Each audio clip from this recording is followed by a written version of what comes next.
Alors, une bonne soirée à tous. On est jeudi le 4 mars de l'an 2021. Alors, j'espère que vous vous portez bien tout le monde. Je vous souhaite une bienvenue toute spéciale à cette quatrième séance de ce cours Histoire du progressisme.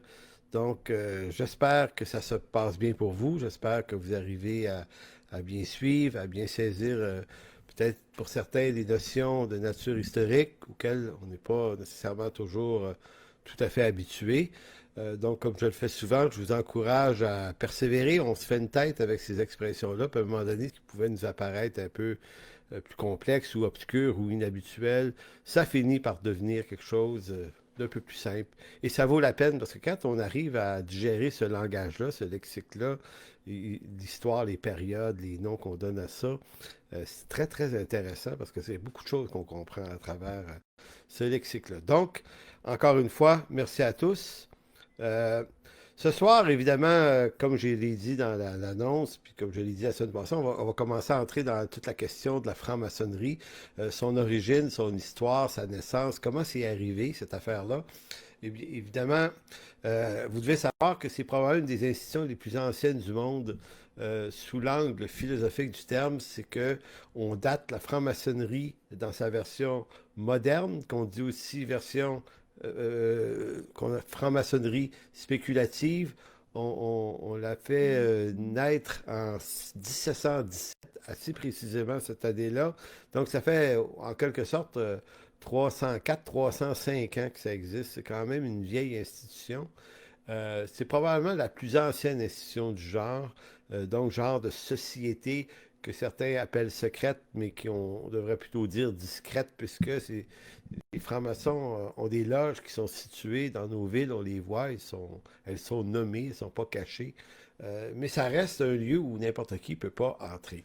Donc, qu'est-ce que c'est que cette affaire-là? Et la seule institution qui a plus d'âge qu'elle, dans ce genre d'institution, c'est-à-dire de lieu de rassemblement où des gens vont réfléchir, partager des idées ensemble, ben, c'est l'Église qui a 2000 ans. Donc, l'Église est quand même beaucoup plus ancienne que la franc-maçonnerie. Donc, ce soir, on va voir la franc-maçonnerie, excusez-moi. Bon, on va voir évidemment la franc-maçonnerie, mais juste avant, on va quand même s'intéresser à deux autres sujets qui contextualisent l'étude que je vais faire sur la franc-maçonnerie, qui commence ce soir, puis qui va continuer la semaine prochaine. D'ailleurs, j'ai dû hésiter beaucoup à savoir combien de temps j'allais réserver à la franc-maçonnerie, jusqu'à quel point c'était si important que ça. Et j'aurais pu le faire en 1 heure, ça aurait été difficile. Donc, j'accorde peut-être 1 heure et demie à ça parce que c'est important, la franc-maçonnerie, mais c'est surtout important de décrypter ce que c'est parce que chez les chrétiens, ça occupe, pour ceux qui s'intéressent à tous les mouvements un peu obscurs qu'il y a eu là, chez les chrétiens, c'est quelque chose d'extrêmement redouté, la franc-maçonnerie. Fait que pour cette raison-là, je me dis, il faut que je prenne le temps de bien expliquer de quoi il relève, de quoi ça relève exactement. Donc, les trois sujets de ce soir vont comme ceci. D'abord, dans la première partie, là, on est à peu près 1 heure ensemble, donc le premier 20 minutes environ, là, le premier thème, ça va être parler dans la vérité, une nécessité incontournable. Euh, je vais vous expliquer pourquoi tout à l'heure ce sujet-là est important. Deuxième point, on va parler de l'imprimature et la littérature au 18e siècle. Et le troisième point, ben, origine et naissance de la franc-maçonnerie. Et pourquoi les deux autres sujets viennent avant? C'est parce que ces deux sujets-là vont permettre de comprendre l'existence de l'imprimerie, puis vont nous placer dans une posture pour bien comprendre la réalité de la franc-maçonnerie, ce que c'est et ce que c'est pas. Donc, allons-y dès maintenant avec le premier sous-thème qui devance notre étude de la franc-maçonnerie, qui s'intitule Parler avec vérité ou parler dans la vérité, nécessité incontournable pour les chrétiens. C'est que quand on parle de société secrète, quand on parle d'organisations, d'institutions internationales, que ce soit la franc-maçonnerie, les Illuminati, que ce soit les Nations Unies, l'OMS, nommer l'institution, le Forum économique mondial, c'en est une autre. Il y a plein d'affaires, il y en a là, des organisations. Euh, il est extrêmement important d'avoir de la rigueur en tant que croyant et d'autant plus qu'on est chrétien et qu'on parle, quand on ouvre la bouche, c'est comme si on faisait parler Dieu. En tout cas, du point de vue des incroyants, un chrétien, ça parle à partir d'une idée qui est Dieu. Donc, pour cette seule raison-là, la rigueur est importante. Et malheureusement, on en manque, puis moi, j'en ai manqué souvent. Puis à un moment donné, j'ai appris à me ramasser là-dessus, puis de me dire, je vais faire attention à ce que je dis. La vérité, vous savez, c'est pas une affaire de conviction personnelle qui provient d'une préférence quelconque qui plaît aux sentiments de nos cœurs. Donc la vérité, c'est pas ce qu'on pense, c'est pas ce qu'on croit, c'est pas ce qui nous semble être vrai. La vérité, c'est beaucoup plus que ça. Dans sa dimension biblique, la vérité, ben, c'est d'abord le Christ lui-même, en sa personne, hein? Jean 14, vous connaissez. Il est le chemin, la vérité et la vie. C'est aussi, et notamment sa parole, qui est la révélation, le dévoilement écrit de cette révélation, qui est la vérité. Euh, et on sait, là, au-delà de ce qui est écrit dans la parole, ou au-delà de tout ce qu'on peut penser sur Dieu et sur la doctrine chrétienne, en dehors de l'écriture, ben, on en redevient à de l'interprétation, de la spéculation, des hypothèses. Donc, on ne met pas sur un plan égal ce qu'on pense de la vérité et la vérité biblique. Si même on est hyper convaincu de quelque chose, ça n'a pas d'égal avec ce qu'on conçoit être la vérité à partir de l'écriture. Donc, quand on est chrétien, on a déjà cette prudence-là. On se dit, OK, l'écriture, là, c'est un livre, c'est dans ça la vérité. Maintenant, dans la dimension sociale et historique, donc pour toute autre chose de cette vie, la politique en ce monde, la philosophie, la psychologie, nommer la chose, les institutions, là, quand on parle de vérité face à ces choses-là, à ces organisations-là, ben là, c'est vaste. C'est pas contenu dans un livre. Là, ça demande de la rigueur, ça demande de la recherche. Et cette année, de la rigueur, je pense qu'il y en a beaucoup manqué. Beaucoup de gens se sont tournés du côté de certaines, toutes sortes de théories, juste allant jusqu'au complotisme, pour imaginer des scénarios sur ce qui est en train de se passer avec la COVID-19. Beaucoup, évidemment, ont, dans les derniers mois, abandonné cette thèse-là, mais d'autres sont encore là. Je reçois régulièrement des messages en disant, ce qui est vrai, là, c'est qu'il va arriver ça, puis il va arriver ça, puis le vaccin, ça veut dire ci, puis le Forum économique mondial, ça veut dire ça, puis ça, puis ça, puis ça. Puis là, j'entends des gens parler avec une assurance, là.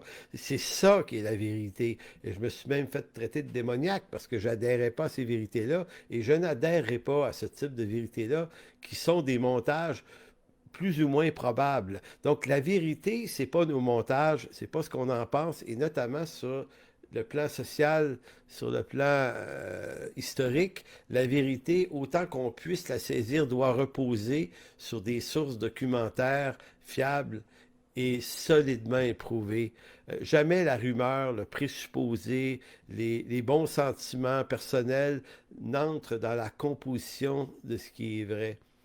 Maintenant, dans ces domaines-là, la vérité a toujours une part de relativité. Cependant, on peut s'approcher et comprendre ce que sont certaines organisations. On peut, et la façon honnête de le faire, c'est de savoir éprouver ce qui nous semble vrai ou faux. Donc, on ne peut pas faire que des recherches sur une institution en allant fouiller juste dans ses angles négatifs ou tout ce qu'on peut en dire de mal. C'est de très mauvais goût. On ne veut pas se faire ça nous-mêmes, donc il n'y a aucune raison qu'on le fasse aux autres, quel que soit le nom de l'organisation. Vous savez, il y a une femme dans notre église qui s'appelle Denise. Il y a beaucoup de Denise dans notre église, mais il y en a une en particulier qui va se reconnaître, qui, elle, nous disait à un moment donné qu'elle avait appris à être curieuse. Quand quelqu'un lui raconte une affaire, une situation ou une expérience, plutôt que de se mettre dans l'angle négatif, elle se met dans l'angle de la curiosité et questionne. Elle va dire, ben, explique-moi ce que tu crois. Pourquoi tu crois ça? Plutôt de lui dire, ce que tu crois, c'est pas bon, c'est plutôt explique-moi. On entre en relation et on essaie de comprendre. Euh, donc, il y a dans l'étude de la franc-maçonnerie cette nécessité, et c'est pour ça que ce petit bloc, je tenais beaucoup à le dire, parce que je ne vais pas vous parler de franc-maçonnerie à la manière de certains eschatologues en herbe qui, au fond, ont ramassé des rumeurs à gauche, à droite, dans des petits ouvrages, des défroqués de la franc-maçonnerie, ou ci ou ça. Euh, donc, on va faire une étude, une recherche, une analyse de ce que c'est à partir de grand nombre de sources documentaires. Évidemment, j'en ai beaucoup, je ne peux pas toutes vous les présenter, mais euh, tout ce que je vais vous dire a des sources documentaires solides, dont certaines viennent de francs-maçons eux-mêmes. Que disent les francs-maçons d'eux-mêmes? Qu'est-ce que d'autres ont dit d'eux? Qu'est-ce que le monde journalistique sérieux a dit d'eux? Quelles sont les enquêtes? Il y a des enquêtes qui ont été faites sur eux. Qu'est-ce que ça a dit, tout ça? Donc, je vais essayer de rapper ça en dedans d'une heure et demie, c'est pas évident. Mais au bout de l'affaire, euh, si on a des raisons de suspecter la maçonnerie, la franc-maçonnerie, d'être quelque chose de suspicieux, ben, on aura des bonnes raisons. On aura des raisons viables et vérifiables à tout le moins. Donc, si on posait la question des chrétiens, qu'est-ce que la franc-maçonnerie? Ben, invariablement, la plupart des chrétiens diraient que ben, les loges franc-maçonniques, c'est un lieu où se réunissent l'élite mondiale qui veut programmer la mise en place d'un gouvernement mondial. C'est beaucoup ça pour certains. D'autres vont dire, ah, ben c'est un lieu bizarre où on pratique des rituels étranges du Moyen Âge. Certains diront, ça peut aller jusqu'à des sacrifices humains. Hein? Je vais vous expliquer à un moment donné, dans quelques semaines, pourquoi cette rumeur-là a été souvent maintenue. D'autres vont dire que tous les chefs de gouvernement dans le monde sont des francs-maçons. Évidemment, certains vont dire ça. J'ai même entendu il y a une dizaine d'années, lorsque je militais dans un mouvement qui s'opposait à l'imposition du cours éthique et culture religieuse, une personne parmi les organisateurs nous disait, ben moi je pense que si le cours est imposé par le ministère de l'Éducation au Québec, c'est parce que les gens du ministère de l'Éducation sont des francs-maçons. Et les directeurs d'école, pour la plupart, le sont. Ça m'avait interpellé. Je me disais, mais tu prends ça où, toi? As-tu des preuves? Non, non, mais c'est comme ça, c'est ce que je pense. Donc, voyez-vous, nous, les chrétiens, on en pense des choses, mais on n'est pas capable, si on ne peut pas le démontrer, on devrait avoir un peu de sagesse. D'autres diront que la franc-maçonnerie, c'est dirigé par le Vatican. Il y a des gens qui ont déjà dit ça aussi. Mais d'autres ont dit, non, non, c'est plutôt les Juifs. On appelle ça le judéo-maçonnisme. Donc, ce serait les Juifs qui contrôlent cet organisme-là en vue d'amener l'humanité à une dépravation à travers des protocoles comme les sages de Sion, des trucs comme ça. Donc, pour d'autres, c'est ça. Donc, il y a toutes sortes d'opinions sur la franc-maçonnerie et elles sont souvent extrêmement contradictoires lorsqu'on les confronte ensemble. Soit dit en passant, selon certains, une personne, je suis moi un franc-maçon, un faux pasteur, mais un vrai franc-maçon derrière ça, parce que j'adhère pas à certaines idées complotistes, donc je dois être des leurs. Je me suis déjà fait dire un truc comme ça à quelques reprises. Donc vous voyez, la franc-maçonnerie, du point de vue de bien des gens, et notamment malheureusement des chrétiens, la franc-maçonnerie, c'est tout ce qui ne pense pas comme nous, et c'est tout ce qui n'est pas d'accord avec nous et suspecte d'être de la franc-maçonnerie. Donc dans cette étude, euh, moi, je vais m'appliquer à dire honnêtement de la franc-maçonnerie ce qu'on peut honnêtement vérifier de la franc-maçonnerie. Quand ce sera des hypothèses ou des rumeurs, je vous le dirai que c'en est une. Donc, je vais vous dire, on dit ça, ça, ça, puis ça, mais ça vient d'un tel, puis c'est pas démontré. Donc, comme ça, la raison pour laquelle je travaille comme ça, c'est que je veux juste pas de mes lèvres tromper vos oreilles. Pour moi, c'est extrêmement important de dire la vérité, en fait, au meilleur de ma connaissance. Donc, si on doit dénoncer des magouilles qui se font par des institutions comme ça, des groupes discrets, secrets, quels qu'ils soient, euh, à la limite les gouvernements, à la limite des organisations supranationales, euh, ben, il va falloir le faire avec la précaution que nous donne l'Écriture, parce que l'Écriture nous dit comment se comporter face à la vérité dans le Proverbe 12. versets 22-23, Proverbe 12, 22-23, il est écrit: les lèvres menteuses sont en horreur à l'Éternel, mais ceux qui sont véridiques lui font plaisir. Il parlait des lèvres. Les lèvres menteuses sont en horreur à l'Éternel, mais ceux qui sont véridiques lui font plaisir. L'homme avisé cache son savoir, mais l'insensé proclame bien haut sa sottise. Voyez-vous, ce texte-là nous envoie une précaution. C'est que peu importe de quoi ou de qui on parle, on ne devrait jamais parler à partir de rumeurs incertaines alors qu'on ne le sait pas et finalement qu'on peut, ça devient de la médisance et de la calomnie, et ce même si c'est contre un ennemi. On ne peut que dire les choses certaines et démontrables et prouvables, mais un organisme quelconque qu'on n'aime pas, si on fait juste faire du bavardage, du bruit au sujet d'être des rapporteurs de rumeurs, ben, on fait quelque chose qui est en horreur à l'Éternel. Donc, marcher dans la vérité, c'est pas juste marcher selon l'Écriture, au sens théologique du terme, oui, mais en dehors de tout ce qui concerne l'Écriture dans la vie sociale, marcher dans la vérité et être véridique, c'est vrai. C'est pour ça que le verset 23 dit: l'homme avisé cache son savoir. Il y a un peu plus de retenue chez les gens qui ont souvent un vrai savoir, mais l'insensé, lui, se reconnaît par la proclamation de sa sottise. Donc l'insensé, c'est celui qui dit des choses toutes hautes, mais qui est incapable de les démontrer, mais qui prétend qu'il sait, puis qui affirme des choses. J'ai encore reçu après-midi des textes de quelqu'un qui disait: la puce, ça va être ça, puis ça va être ci, puis ça va être ça, puis tu regardes l'intelligence artificielle, puis ça, puis là, il va arriver ça, ça, ça. La personne me montre un scénario qui repose sur des impressions, puis oui, oui, oui, c'est ça qui est vrai, là, c'est ça qui s'en vient, là. Tu dois croire ça. Moi, je lui dis: non, je te crois pas.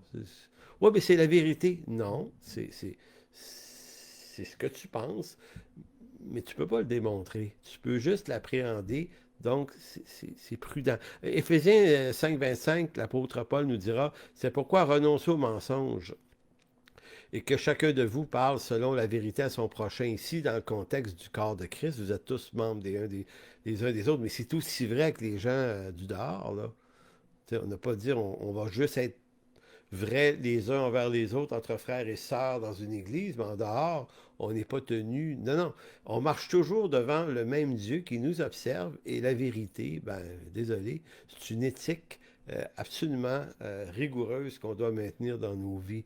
Donc, je dis ça parce que nos milieux chrétiens sont extrêmement sensibles à la divulgation de calomnies, de rumeurs non vérifiées ou prétendument vérifiées par des gens qui sont souvent des faussaires et des mythomanes nos églises, dans nos églises ou dans nos milieux. Moi, j'ai déjà vu un gars qui se prétendait avoir été l'assistant du pape Jean-Paul II, un Québécois, qui disait avoir fait un paquet de choses au Vatican, travaillé dans l'ombre, avoir été évêque d'un évêché en Amérique du Sud. Bref, c'était incroyable la quantité de choses qu'il nous disait. Et finalement, après vérification auprès du diocèse de Québec, parce que moi je vérifie, c'est avéré que l'homme était un parfait inconnu, jamais été prêtre, jamais été évêque, et l'archevêché en question n'existait pas en Amérique du Sud. Donc, mais ce qui était surprenant, c'était de voir que tous les chrétiens qui assistaient à ces présentations étaient bouche bée, ils croyaient ça, ils buvaient ses paroles, parce que lui leur parlait contre les catholiques. Donc ça, on aime entendre parler contre les catholiques, donc on devient subjugué par la négativité, puis on prend tout pour du cash, alors que l'ensemble de ce que cet homme-là avait dit ce matin-là était faux. Donc, on doit marcher dans la vérité. Et on doit le faire notamment à cause du Seigneur. On doit être rigoureux, avoir de la rectitude, avoir de la perspicacité et de ne pas faire aux autres ce qu'on ne voudrait pas qu'on nous fasse à nous-mêmes. Donc, la règle est extrêmement évidente. Ne fais pas à l'autre, à ton prochain, ce que tu ne souhaites pas que ton prochain te fasse. Je vais vous donner un exemple. La ministre déléguée à la citoyenneté du gouvernement français, Marlène Schiappa, dernièrement, a fait une déclaration, je pense début février, selon laquelle, déclaration, les églises évangéliques en France auraient pratiqué le recours au certificat de virginité. Et à travers ça, il y a eu tout un bouillon d'idées qui allait que les évangéliques, les églises évangéliques, sont des milieux suspicieux qu'on doit surveiller. C'est faux, mais cette personne-là le dit en parlant à travers son chapeau.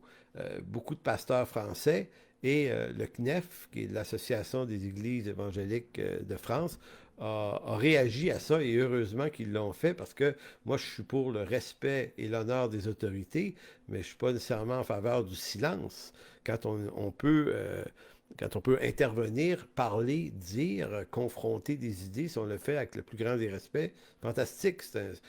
C'est même pas seulement un droit que la Constitution nous donne, c'est une nécessité biblique d'oser parler.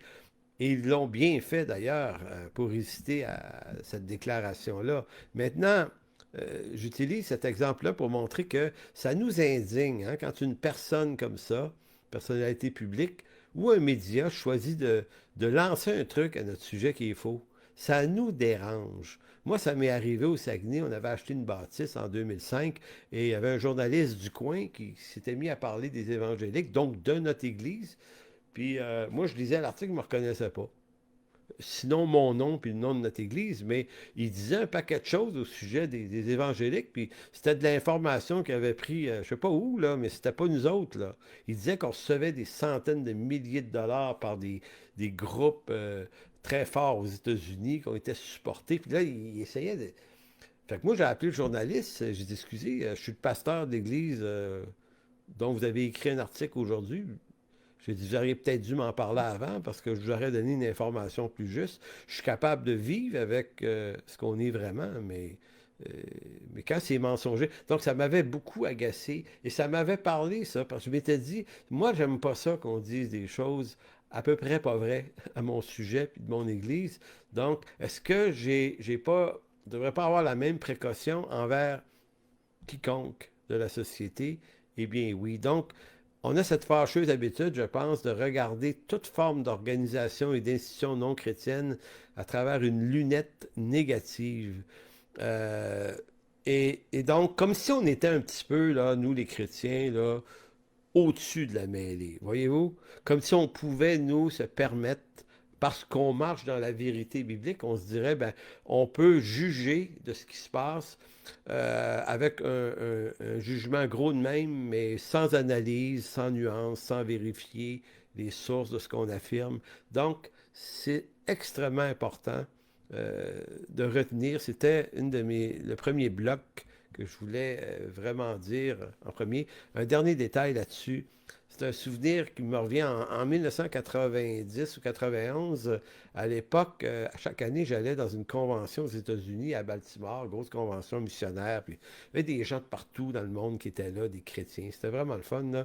Puis un dimanche, un midi, on se retrouve avec des gens. Je me souviens plus c'était qui, mais il y avait une femme avec qui je me mets à parler de la doctrine de l'évolution de Darwin. Évidemment, moi, je ne suis pas un darwiniste, je suis un créationniste biblique, évidemment, mais sauf que je m'intéresse à Darwin beaucoup depuis longtemps euh, parce que je ne suis pas d'accord avec le darwinisme, mais en même temps, je ne savais pas ce que c'était exactement. Fait que, en discutant avec cette personne-là, je lui dis oui, mais elle disait que c'est le darwinisme, c'était une doctrine de démon, puis tu sais, il y en avait, là, c'était vraiment anti-Dieu, puis anti-plein d'affaires.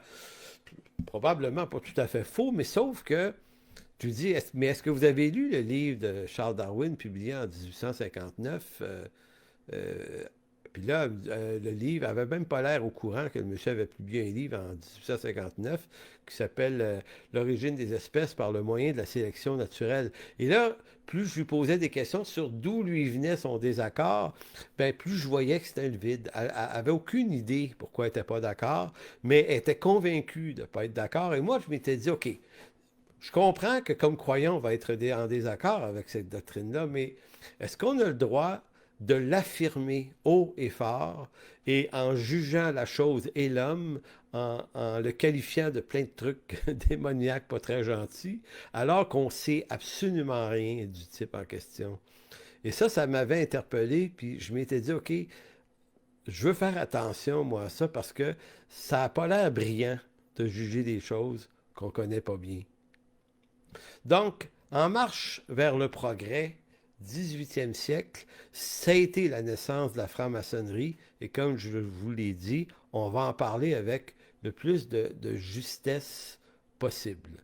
Donc, commençons en disant ceci, au 18e siècle, c'est celui où les forces de résistance euh, et de changement, euh, si on veut, s'agglutinent. On a vu que l'imprimerie s'était inventée 3 siècles avant, donc la diffusion littéraire est très très forte au 18e siècle. Et là, la littérature permet la diffusion des idées. Il y a de plus en plus de gens instruits qui réfléchissent. C'est le réveil de la raison, hein. C'est pour ça qu'on appelle ça le siècle des Lumières, le 18e siècle. Donc c'est l'an 1700 à 1800, 18e siècle. Donc c'est le siècle de la Révolution française, c'est le siècle des idées, c'est le siècle de l'invention de l'imprimerie, pas de l'imprimerie, mais de l'encyclopédie en 1750. Il y a plein d'affaires qui arrivent dans ce fameux siècle-là, mais c'est surtout le réveil des forces qui résistent au modèle politique et religieux du temps.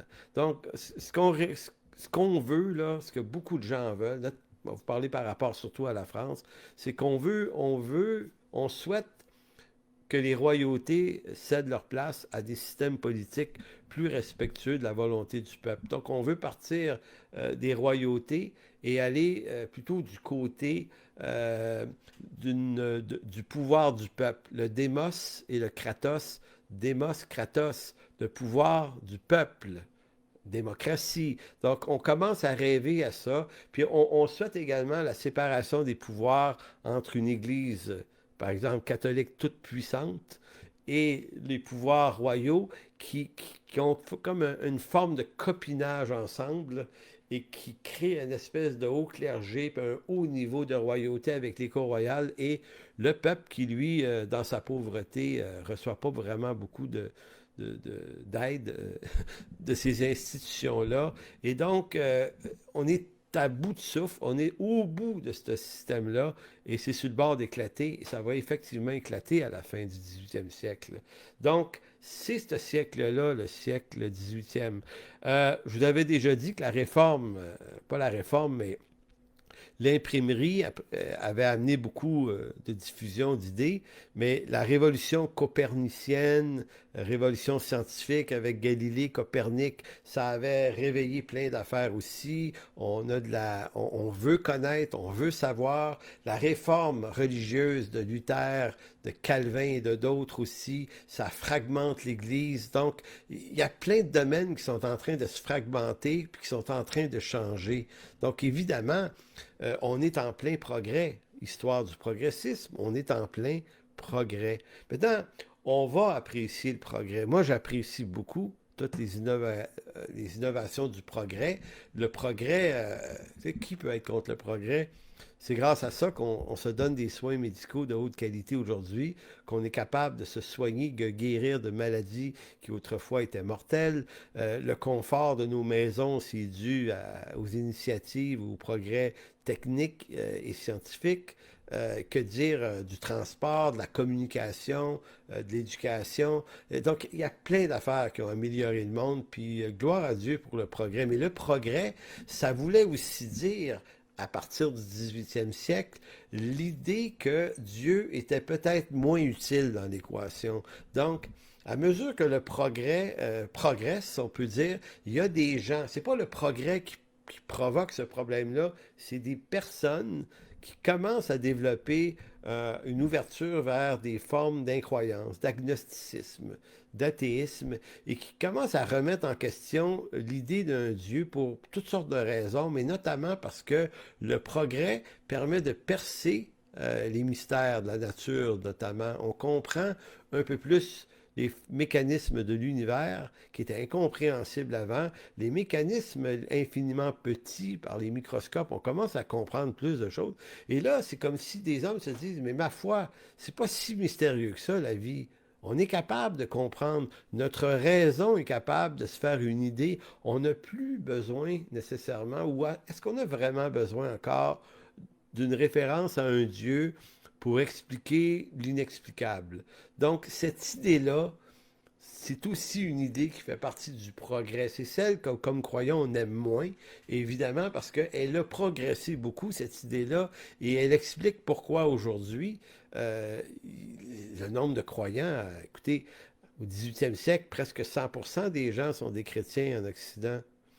Euh, En 2021, au-delà de... Il y a combien de gens qui vont à l'église le dimanche là, en Occident maintenant? Là? Écoutez, 10-15%. Donc la différence est catastrophiquement différente. Donc le progrès, et ça c'est beaucoup ce à quoi on va s'intéresser durant les prochaines séances, comment ce progrès-là a progressé pour renverser la foi, en tout cas une certaine version de la foi. Ce qu'il faut dire, ce qu'il faut dire, c'est que si je reviens au 18e siècle, et ça va expliquer la naissance de la franc-maçonnerie, c'est que c'est difficile de pouvoir émettre des opinions, même si la littérature existe, même si les livres existent, parce que, et il y a une raison, c'est que l'Église, quand elle a vu, l'Église catholique, quand elle a vu l'invention de l'imprimerie, ils ont tout de suite compris, les papes, le Vatican, les autorités ecclésiastiques, que la littérature diffusée en grande quantité serait nuisible. Les royautés ont compris ça aussi. Il y a toujours eu des gens contre eux, mais il n'y a jamais eu une littérature diffusée abondamment pour pouvoir répandre l'idée qu'on est contre. Mais la littérature, les livres le permettent. Et c'est pour ça que en, aux alentours, là, à peu près dans les mêmes années que Luther, et même en 1515, là, le pape Léon X va promulguer une bulle au Concile de Latran, je pense que c'est le 5e Concile de Latran, dans lequel on va émettre une idée assez particulière qui va être renforcée par la suite, c'est que bien que la littérature permet la bonne doctrine chrétienne, on s'en méfie car c'est aussi un moyen de partager l'erreur et de permettre à tout un chacun de parler contre l'Église et contre ses dirigeants. Voyez-vous, c'est dérangeant. Donc, pour empêcher que ça arrive, on va promulguer l'idée, on va prévoir ce qu'on appelle l'imprimature de l'Église catholique, qui prévoit que tout livre qui doit être imprimé va devoir passer par l'examen d'un expert, qui doit être nommé par un évêque ou par un inquisiteur de diocèse. On va dire ainsi est née l'imprimature avec l'injonction sous peine d'excommunication de remettre ses livres à l'évêque qui se réserve le droit d'accorder la licence de son impression. Donc, on doit avoir l'étampe de l'imprimature pour avoir le droit de publier. Fait que l'Église se dit, ben, au moins, on va contrôler la diffusion et le contenu. Maintenant, au 18e siècle, ce système-là est déjà installé et c'est là que des penseurs comme Montesquieu, Diderot, Voltaire, Rousseau et plein d'autres vont s'objecter à ça. Certains vont même être incarcérés, c'est le cas de Diderot, parce qu'ils vont avoir publié des livres qu'on dirait subversifs contre l'autorité de l'État et de l'Église, mais eux vont demander qu'on accorde la libre circulation des idées et la liberté d'expression, qui sont des droits extraordinaires, qui ont été vraiment, vraiment utiles en théologie notamment. Donc, Voltaire disait, mais on n'est pas sûr que c'est Voltaire qui le dit, celle-là, mais il dit, c'était une genre d'expression pour dire, je ne suis pas d'accord avec vous, mais je suis prêt à mourir pour que vous conserviez le droit de le dire. Voyez-vous, c'est cette idée, qu'on soit d'accord ou pas avec ce que tu penses, tu devrais avoir un lieu ou le droit de l'exprimer. Donc, c'est une idée du 18e siècle.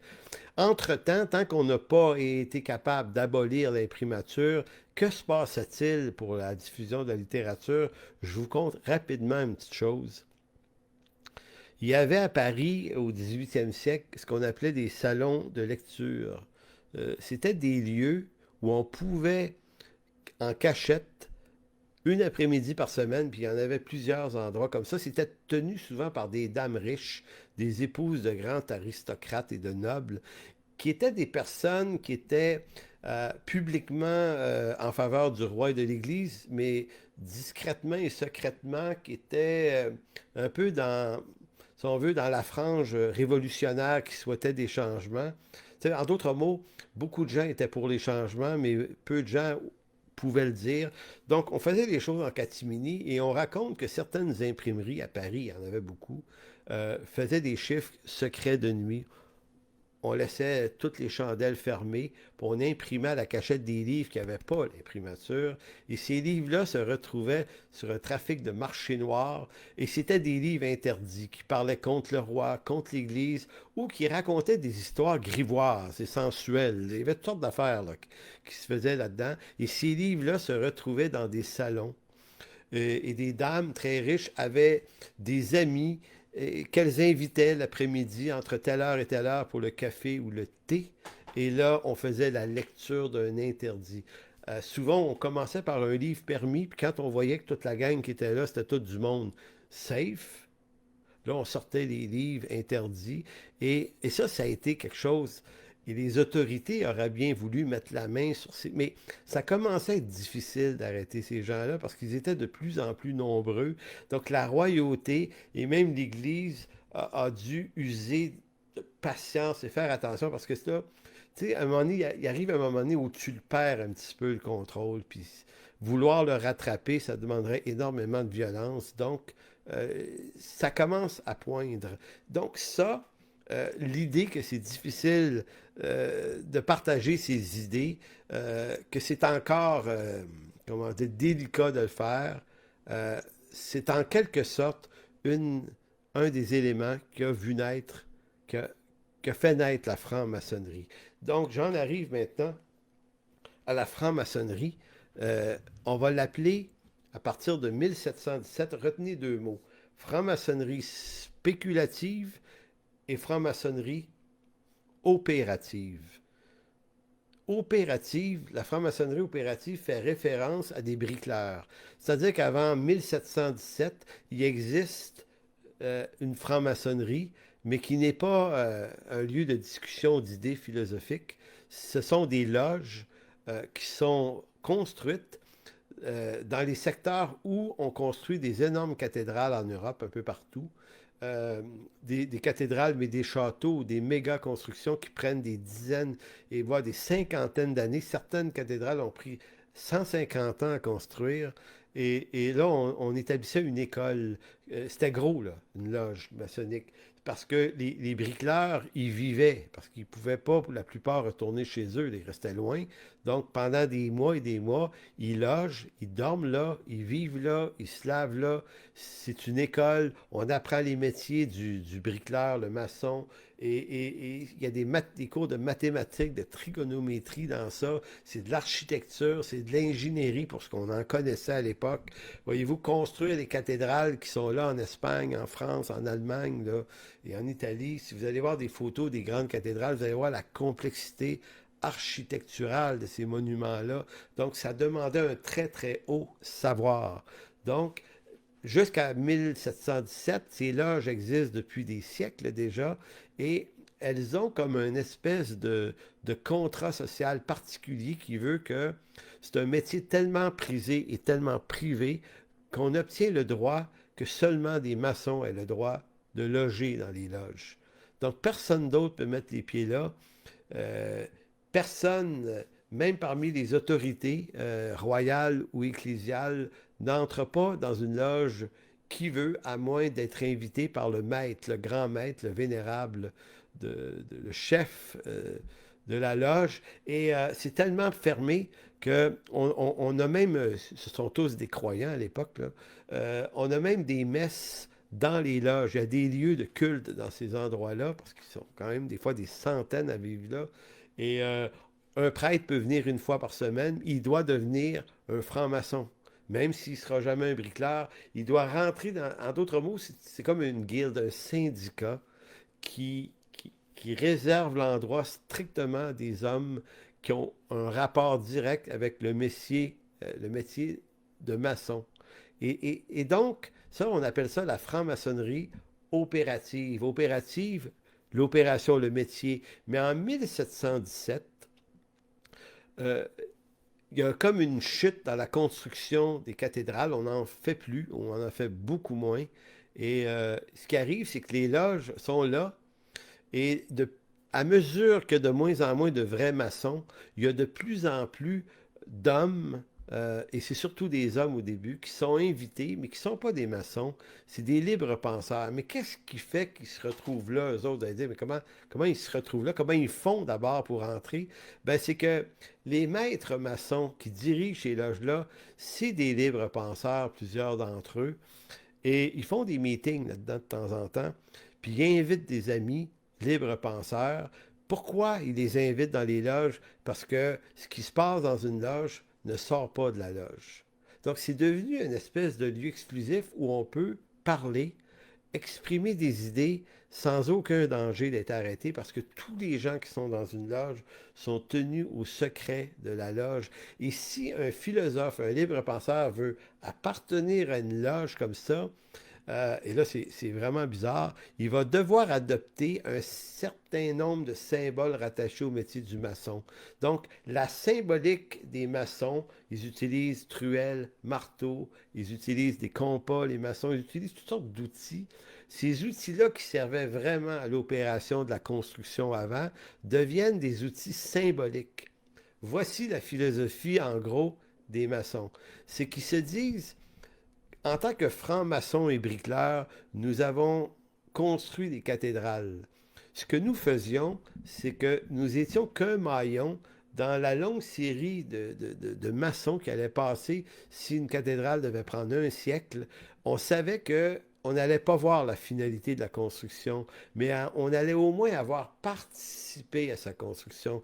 Donc, les hommes de ce temps-là ne pensent pas comme nous. Nous, là, si on a un projet, on fait un projet à vue d'homme. On veut le voir se réaliser, le projet. Mais ces gens-là ne pensent pas comme ça. Ils pensent à faire partie d'une étape de la construction et il y a quelque chose de presque mystérieux, de religieux, de métaphysique dans ça.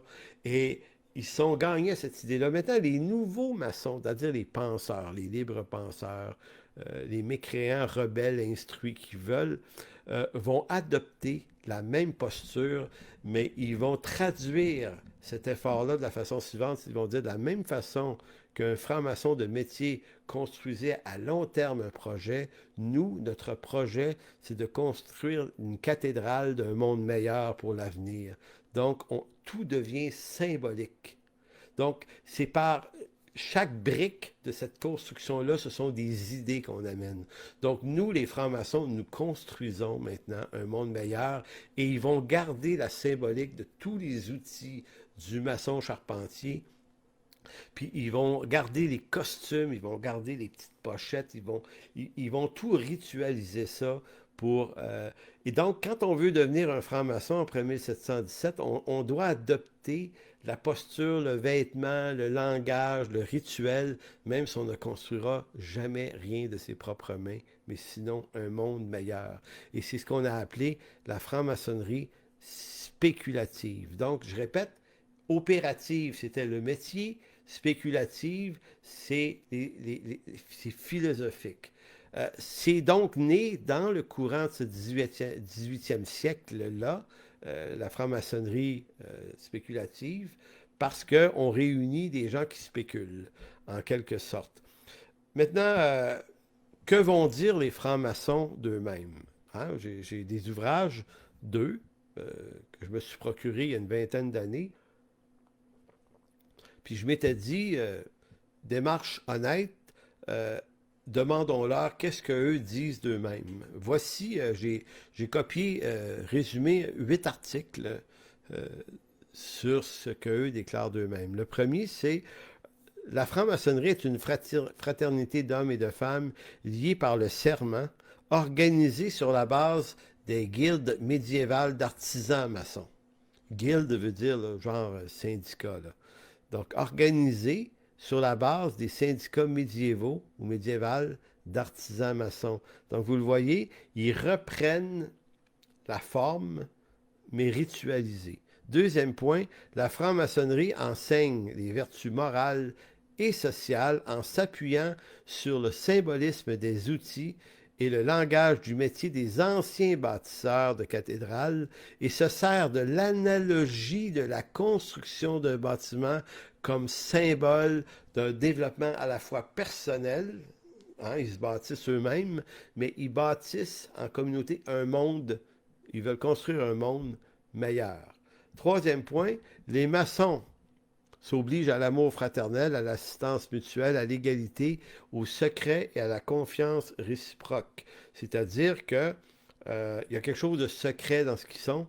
Un maçon, un franc-maçon, n'a jamais le droit de divulguer le nom d'un autre membre d'une loge franc-maçonne sous, sous, sous, sous menace d'être expulsé littéralement. Là.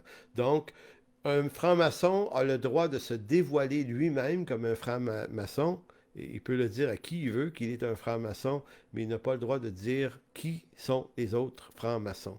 Les maçons, quatrième point, ont des méthodes secrètes pour se reconnaître entre eux, telles des poignées de main, des signes, des mots de passe et ainsi de suite. Donc, ils se sont donné des symboles. Donc, si un maçon du Canada, du Québec, s'en va aux États-Unis, puis il voit une loge, puis il veut participer, ben, il va se faire reconnaître, non pas en disant « je suis un franc-maçon », non, mais c'est par des signes, des symboles, des mots de passe. Et eux, là-bas, ont les mêmes signes. Ils ont tous les mêmes signes, donc ils sont capables de dire, OK, lui, c'est un franc-maçon. Puis les signes peuvent le faire reconnaître par rapport à son grade, parce que dans la franc-maçonnerie, on peut être un simple franc-maçon, mais on peut être un maître, on peut être un vénérable, et puis il y a des grades là-dedans. Donc, chaque grade possède ses signaux. Cinquième point, les maçons se réunissent dans des loges dirigées par un vénérable, assisté par deux surveillants et dans lequel les candidats jugés aptes sont admis au moyen de cérémonies rituelles secrètes basées sur les légendes des anciennes guildes. Donc, qu'est-ce que ça veut dire? Ça, c'est que avant que la franc-maçonnerie devienne spéculative en 1717, il y avait des rituels religieux et symboliques aussi autour des hommes de métier, des serments de l'épée. Vous savez, on est dans le Moyen Âge et puis il y a toutes sortes de rituels. Donc, on a gardé ces rituels-là par la suite. Soit dit en passant, on ne décide pas de devenir un franc-maçon, on doit être repêché ou utiliser le mot coopté. C'est-à-dire que vous pouvez recevoir une offre de devenir un franc-maçon par un franc-maçon qui vous observe et qui se dit, lui, là, il fit bien dans le milieu franc-maçon, ses idées, sa façon d'être, sa respectabilité, parce qu'on ne prend pas n'importe qui, on prend des gens qui ont de la classe, qui ont de l'élégance, qui ont des idées, donc c'est pas n'importe qui rentre là. Donc vous pouvez recevoir un offre d'assister à des rencontres franc-maçonniques et d'en devenir un. C'est possible. La franc-maçonnerie n'est pas une religion, ça c'est le sixième point, elle n'a pas de dogme religieux que ses membres doivent absolument accepter. Les maçons doivent simplement, dans certains cas, en tout cas, croire à l'existence d'un principe créateur, quelle que soit l'entité que représente pour eux cette idée. J'expliquerai tout à l'heure qu'est-ce que ça peut vouloir dire. Septième point, la franc-maçonnerie n'est pas une science, mais elle enseigne à ses membres la valeur du travail, la rectitude, de l'étude, de l'expérience personnelle. Elle encourage les maçons à des hommes qui réfléchissent par eux-mêmes et qui ne se laissent pas imposer les idées ou à qui on ne dit pas comment penser. Donc la liberté de penser, liberté d'expression, valeur très forte chez les francs-maçons. Huitième et dernier point, la franc-maçonnerie apprend aux maçons à être des êtres tolérants à l'égard des autres et aussi des croyances des autres, à considérer tout homme comme égal, méritant à la fois leur respect et leur aide. Fait que raconter comme ça, vous vous direz, ben, ma foi, c'est pas si rébarbatif que ça. Maintenant, effectivement, la franc-maçonnerie et la description qui est faite là est une description, ma foi, honnête, parce que quand on s'intéresse à eux, puis qu'on regarde les dossiers, les analyses sérieuses qui ont été faites par des gens qui n'étaient pas des francs-maçons, mais qui s'intéressaient à eux, on arrive à peu près à cette description-là. Maintenant, la question, c'est de quoi jase-t-on maintenant dans une loge franc-maçonne? Eh bien, ça, c'est une autre affaire. On verra ça plus tard. Faut-il craindre ou non les francs-maçons? Je vais vous donner quelques chiffres statistiques les concernant.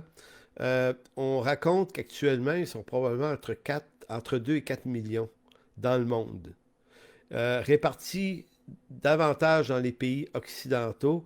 Donc, vous n'avez pas ça ben gros là, en Afrique, en Asie, dans le monde arabe.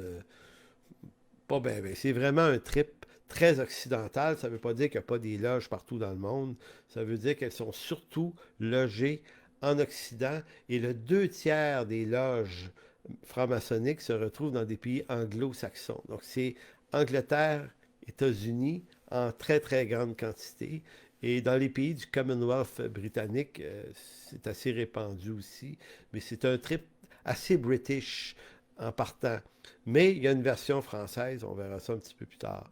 Euh, les francs-maçons se divisent dans des loges. Une loge, c'est un peu comme une église locale. C'est pour ça que j'aime faire la comparaison avec les milieux évangéliques. Il y a quelque chose de très ressemblant, hein. Des loges, c'est comme des églises locales. Puis chaque église, ben, chaque loge appartient à une obédience. Il y a comme dans le monde maçonnique des dénominations, appelons ça de même. Et donc, il n'y a pas d'unité homogène dans la franc-maçonnerie, bien qu'il y a une ressemblance. C'est un peu comme les chrétiens, hein? Il y a différentes dénominations, mais on lit tous la Bible. Mais on ne fait pas dire à la Bible toute la même chose. Puis on n'a pas des pratiques d'usage exactement pareilles, mais ça s'appelle toujours une église où on se réunit. Puis il y a quand même toujours des chants. Puis comprenez-vous, il y a énormément de similitudes, mais les similitudes ne signifient pas qu'on est unis. Tout à fait.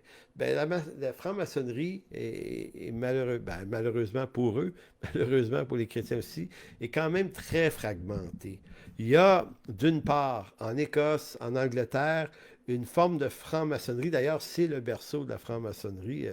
Euh, il y a chez les Britanniques, chez les anglophones, l'idée d'un Dieu créateur. Pour les anglophones, cette réalité-là est demeurée. On appelle ça, on l'appelle le grand architecte de l'univers, on ne l'appelle pas nécessairement Dieu, parce que je vous explique qu'en 1717, ceux qui composent, qui occupent les loges, sont presque à 100% des chrétiens.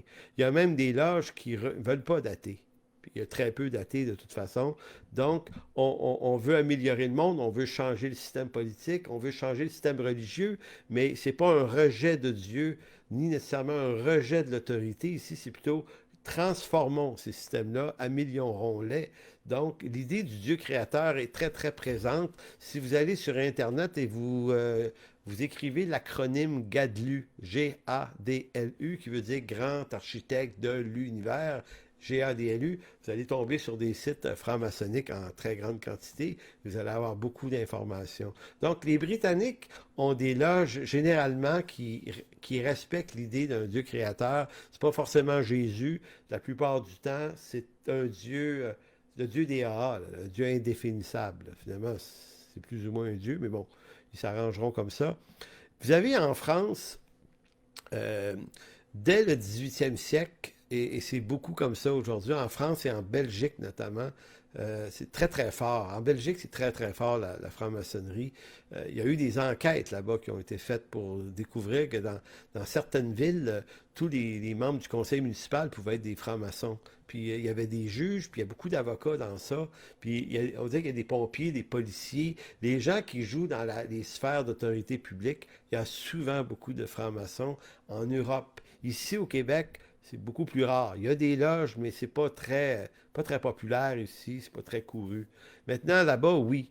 Mais moins maintenant. Parce que je vous disais, ils étaient 2 à 4 millions dans les années 1950 dans le monde.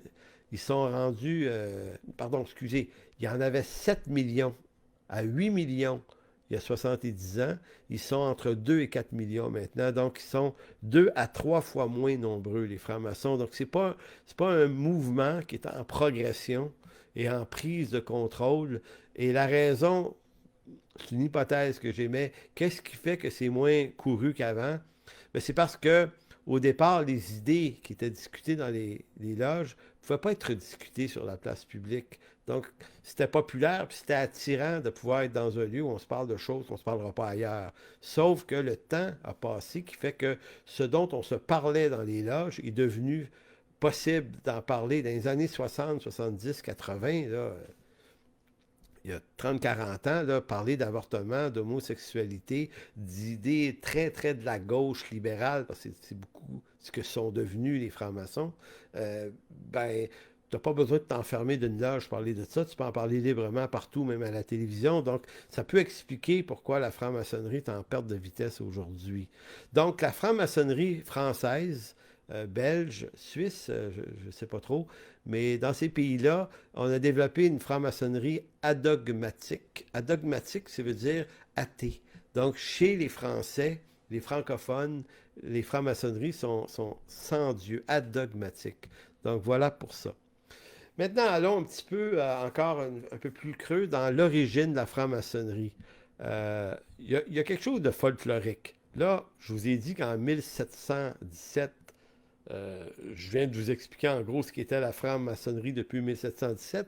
Maintenant, je vais vous parler un petit peu des rumeurs, du folklore de avant 1717. Donc, l'origine de la franc-maçonnerie est entourée d'un mystère alimenté par les frères maçons eux-mêmes. Il va falloir comprendre, si on veut comprendre la franc-maçonnerie, qu'ils aiment s'entourer d'une quantité de mystères auxquels ils ne croient pas nécessairement littéralement. Mais être un franc-maçon, on fait partie d'un monde de rituels et de symboles. Donc, que l'histoire très lointaine du passé soit vraie ou pas vraie, c'est pas très important. C'est que c'est le jeu. Tu sais, ça fait penser un peu des fois à des hommes, pas que des hommes, il y a ça ici au Québec, des gens qui tripent sur le monde médiéval et qui se font des week-ends médiévals dans des champs, dans des forêts quelque part, puis qui décident de retourner vivre dans ce temps-là, s'habiller et de revivre tout l'inconfort que c'était. Voyez-vous, on dirait que dans la franc-maçonnerie, c'est cette idée-là. On se replace dans une espèce d'ancien monde avec des traditions anciennes et on préserve les mystères, on préserve les folklores, les idées, puis on ne se soucie pas de savoir si elles sont vraies. C'est juste qu'on accepte que c'est comme ça que ça marche. Donc, les toutes premières discussions concernant les origines de la franc-maçonnerie tentaient de trouver elle tentait de se trouver des liens avec des religions très anciennes et mystérieuses. Donc, ils aimaient dire que la franc-maçonnerie remontait jusqu'au temps des pyramides. Tu sais, tous les cultes de Mithra, d'Élusis, ces divinités égyptiennes reprises par les Grecs et les Romains. Donc, on aime dire qu'on a une historique extrêmement loin. D'autres ont essayé de se donner le passé qui était celui des Templiers, là, les fameux chevaliers du Moyen Âge qui sont allés à Jérusalem défendre Jérusalem contre les méchants musulmans des années 1100-1200. Donc, c'est comme si encore là, on dit c'était des francs-maçons, eux autres. En fait, c'est pas vrai, mais dans le rituel et l'imaginaire franc-maçonnique, on se drape de ce genre d'histoire-là. En réalité, s'il existe un lien entre franc-maçonnerie moderne et une organisation plus ancienne, il faut seulement chercher du côté des bâtisseurs de cathédrales qui se réunissaient en corps de métier entre le 11e et le 16e siècle, période où on a construit en Europe beaucoup de cathédrales et de châteaux. Cette maçonnerie, à l'opposé de la franc-maçonnerie spéculative, était une franc-maçonnerie opérative à l'époque. Le premier mot, la première apparition du mot franc-maçon dans les lexiques anglais apparaît en 1376. C'est loin, là. On appelait ça des Freemasons, des sculpteurs de pierre, Freemason ou Freestone, qui voulait dire un maçon libre, donc un affranchi. Bon, évidemment, l'étymologie du mot Freemason est encore sujet à des débats, paraît-il.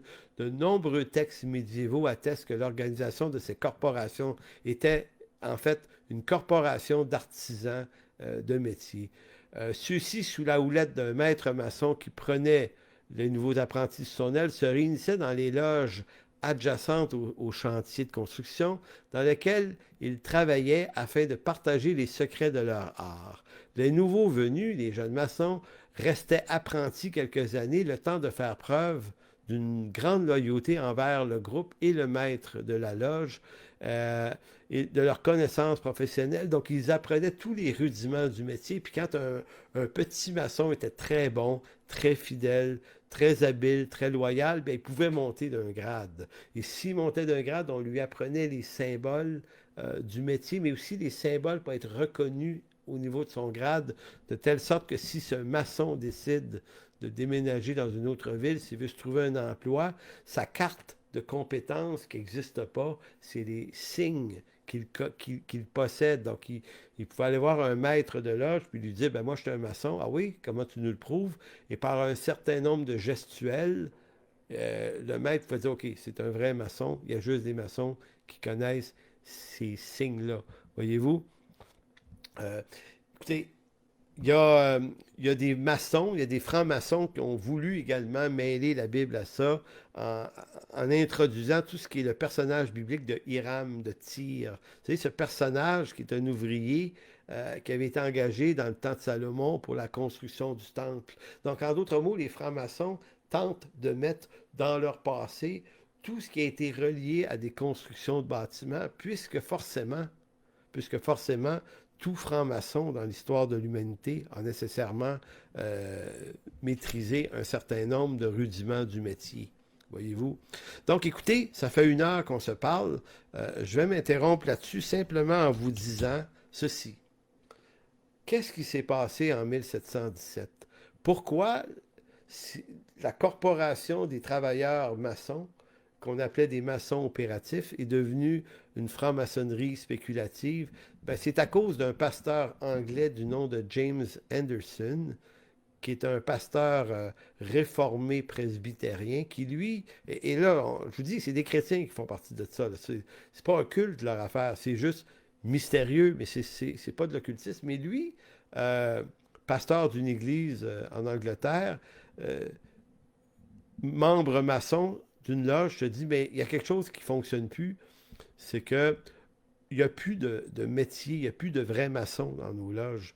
Donc, il va falloir passer à autre chose. Là. Il va falloir amener la franc-maçonnerie dans une nouvelle dimension. Et c'est lui qui va orchestrer le passage de la franc-maçonnerie opérative à la franc-maçonnerie spéculative. Donc, de 1717 à 1723, il va se mettre avec d'autres à travailler sur un document qu'on va appeler les cahiers de charges du maçon spéculatif. Donc, il va amener la franc-maçonnerie dans cette nouvelle dimension qui va rester dans les loges, qui va rester secrète et discrète. Mais maintenant, on ne construit plus de cathédrale. On s'intéresse à la perfection de l'homme et du monde et de l'avenir de l'humanité. Donc, la semaine prochaine, nous allons repartir de cet homme-là, James Anderson, et de quelques autres, et on va voir comment ça a évolué, ça, dans le 18e siècle, puis qu'est-ce que ça a provoqué comme tourment, puis quelques-uns des mythes que c'est, puis qu'est-ce que c'est devenu, finalement, aujourd'hui, en l'an 2000, dans le 3e millénaire, en fait. Donc, si ça vous intéresse, c'est ce que nous verrons, évidemment, la semaine prochaine, dans ce cours Histoire du progressisme. Donc, d'ici la semaine prochaine, portez-vous bien, que Dieu vous bénisse.